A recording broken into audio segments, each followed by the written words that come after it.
প্রথমে ধন্যবাদ জানাচ্ছি ইংলিশ একাডেমি এবং ব্রিটিশ কাউন্সিল তাদের যৌথভাবে রিডিং টেস্ট 3.0 আয়োজন করার জন্য।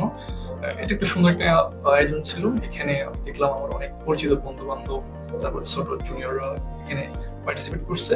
প্লাস হচ্ছে সবার মধ্যে একটা প্রতিযোগিতামূলক একটা মনোভাব চলে আসছে এবং আপকামিং যারা স্টুডেন্টরা আসবে তাদের মধ্যে একটা প্রতিযোগিতামূলক মনোভাব তৈরি হবে, যেটা আইএলসে তাদের ক্ষেত্রে অনেকটা উন্নতি করবে। আমাদের ক্লাস নিচ্ছেন সম্মানিত রাকিব স্যার, অনেক ভালো মনের একজন মানুষ। তিনি প্রত্যেকটা মডিউলস অনেক সুন্দরভাবে বুঝিয়ে বলে, যেখানে স্টুডেন্টদের অসুবিধা হয় তিনি চেষ্টা করে সবসময়, এবং অনলাইন ভিত্তিক বলেন অথবা অফলাইন ভিত্তিক ক্লাসে উনি সবসময় চেষ্টা করে আমাদের হেল্প করার জন্য। এবং তিনি মডিউলসের যে সমস্যাগুলো আসলে স্টুডেন্ট ফেস করে সেটা উনি আসলে আগে থেকে সেটা প্রস্তুত করে নিয়ে আসে, যাতে আসলে আমাদের তেমন একটা অসুবিধা হয় না।